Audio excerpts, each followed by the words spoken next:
All right, so I just got finished watching Patchtown. Can you personally introduce yourself and tell us who you are?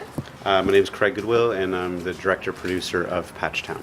All right, and how did this idea start? I was basically on set one day with my Russian script supervisor, and we were talking about where babies come from. Mm-hmm. And I said, well, my parents told us, the stork delivered us, and she said she was born in the Cabbage Patch. And so I went back home that night. I was just kind of rolling around my brain, and then I started looking online and realized that there was generations of stories of growing up in the Cabbage Patch, and I realized that's where the idea for Cabbage Patch Kids came from. Yeah. And then ultimately, then became fascinated with the idea of abandonment and all these little girls that used to love these dolls. What happened to them? What happened to the doll? And what happened to that transference of love that happened between the girl and their doll? So from there, that was the genesis for the idea. And because it was a Russian folklore story, I stayed in this kind of Russian world, and so that's how it was born. All right. And I noticed there was a lot of different moments. There was musical moments. It was comedic moments. There was sad moments. What made you want to add the musical moments? Because that was really surprising to me, and it was really fun too. The music actually was because I needed a device by which to explain their internal dialogue or internal strife. And because you're dealing with budgets and smaller opportunities to shoot what you would necessarily try to get that story out of their brain, I thought music would be a good way to kind of communicate their pain in this kind of external voice. And that generally is done through a VO or a voiceover in films, but I thought that was rather boring for the type of film that we had.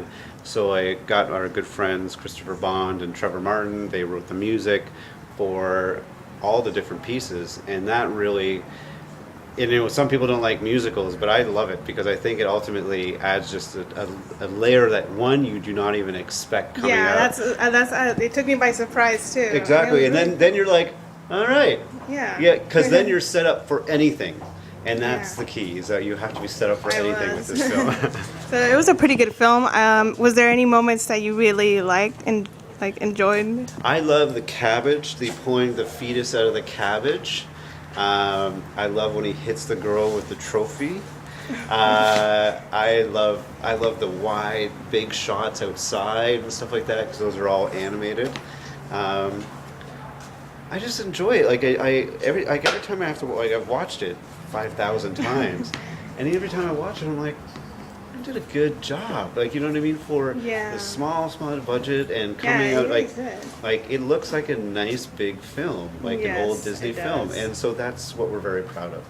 Yeah, and also I noticed that the cast was very there was a lot of different characters. They weren't all the same. You knew who it was. Yes. Basically. And what you try to do, especially when you're dealing with worlds that no one knows about and you're kind of creating, you have to have identifiable characters so people know immediately if that person's good, bad, what side they're on. You don't want to get too confused with that idea.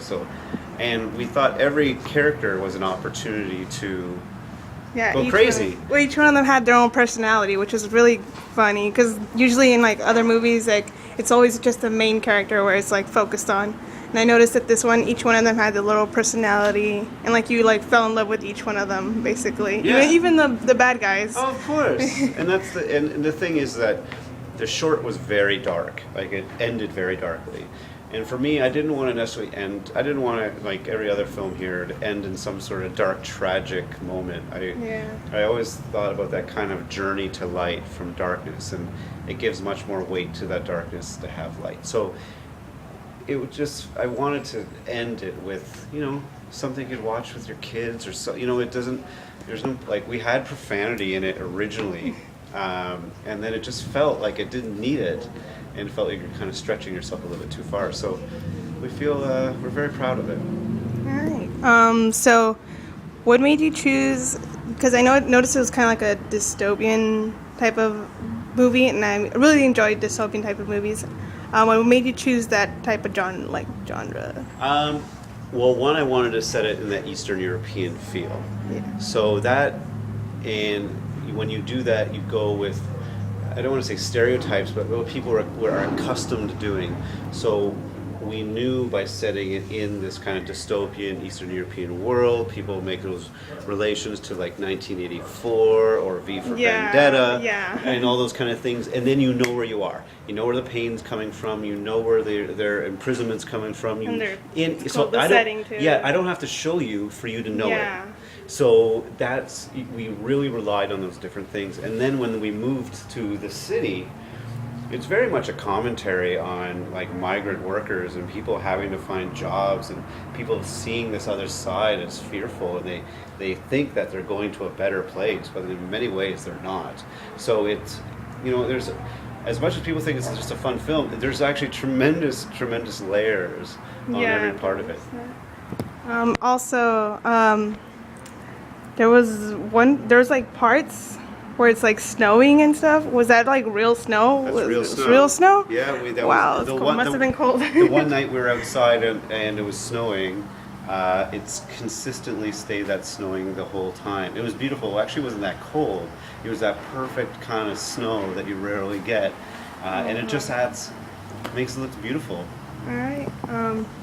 So was there anything you wanted people to get out of this movie? Any like little moral or anything you would hope people get from this? I think the main thing is that you talk about home is not really, it's in the film, like home is not really a time or a place, but it's the people you're with. And that's the most important thing. You know, there's ideas of consumerism in there and, you know, abandonment and all these kind of things, but those things don't matter as long as you have what you feel is your family around you. All right. So thank you for talking with us. Hope to see you soon. Thank you very much.